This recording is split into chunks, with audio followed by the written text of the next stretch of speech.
Hi guys, I want to talk today about how to be a good uke for your instructor. An uke, if your style doesn't use the term, is the person on the is usually the person on the receiving end of a technique, but an uke could also be the person who is just simply used by the instructor, so they could actually be the one delivering the technique, which would usually be called tori, but generally speaking, in the instructor-student environment, the uke is the person who's called up to partner the instructor to do demonstrations. Now,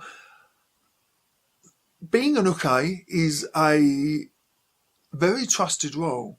If you go to a seminar, very often instructors will choose the toughest looking person in the room or the biggest person in the room to be the uke, because they want to demonstrate that their techniques work. And quite often they'll hurt the uke just to demonstrate, which I've always kind of thought, I see where they're coming from, but I think that's really a little bit about their ego.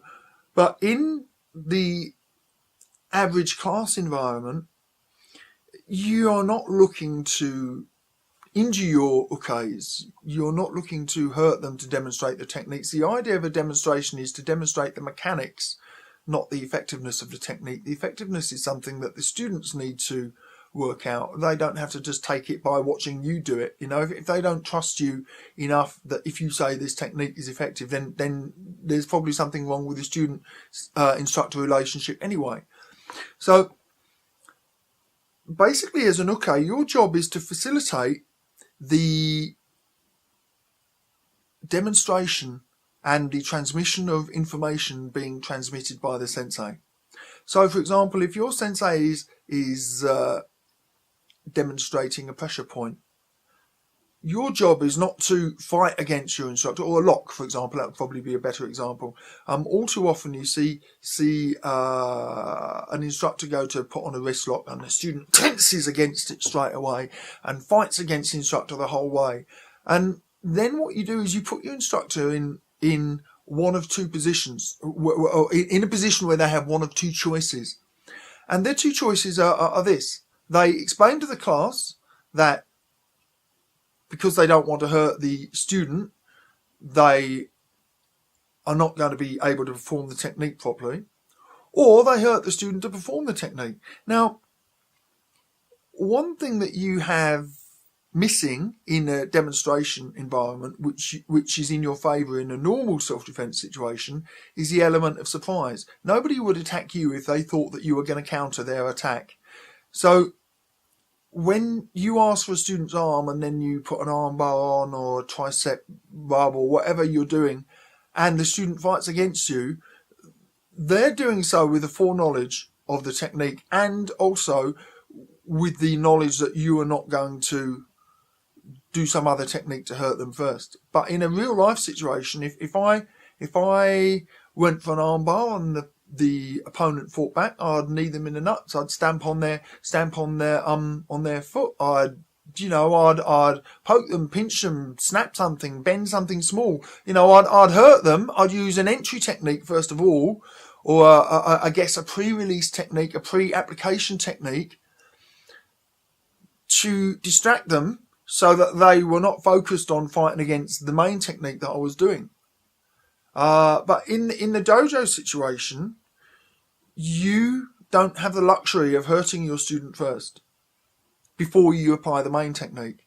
So if you as a student think the fact that your sensei can't apply a technique if you fight against it means that in fact your sensei can't apply the technique, then you're fooling yourself and making your sensei look foolish in front of everybody.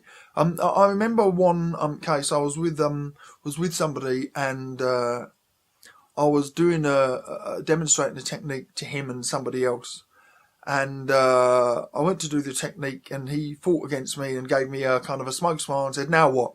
And to be honest, I feel ashamed of this because it was poor emotional control on my behalf and poor physical control. But what I just did was I flicked a back of a hand down into his groin, hit him in the testicles, and then the technique worked absolutely fine. He looked shocked and was quite sarcastic about it.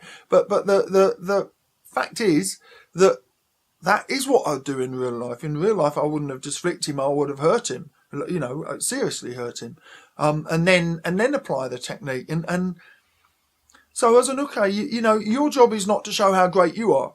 Your job is not even to show how great your sensei is. Your job is merely to allow your sensei to make the point that your sensei wants to make. Now, a really great uke, I'm very fortunate in my class. I have 3 really excellent students. I have many excellent students. I'm very privileged, but of all of them, I would say probably Donna Blake is the most in tune with whatever I want to accomplish at any stage, although Paul Allen and Connor Hayes, both very, very in tune with me as well. And, people probably think, oh, why do you always choose the people you know? And occasionally I do trust other grades to be an uke, but the point is that it's not, I don't want to get in a fight with my uke. I want to demonstrate the technique, and then you make the technique work when you're back with your partner. You understand the difficulties of it then you take it a bit more seriously. Obviously, there are some techniques when you never really want to take them that seriously. If you're doing an elbow smash, for example, or an eye gouge, you just, there is an amount of restraint that will always be necessary for the safety of your partner. And a good uke, as I say, is one who works with the intent of the instructor to impart the information that the instructor's trying to impart. So just a thought for you guys. Hey guys, thanks for watching. Hope you enjoyed the video. If you did, please take the time to rate and comment, and it would mean a lot to me if you would subscribe. Thank you.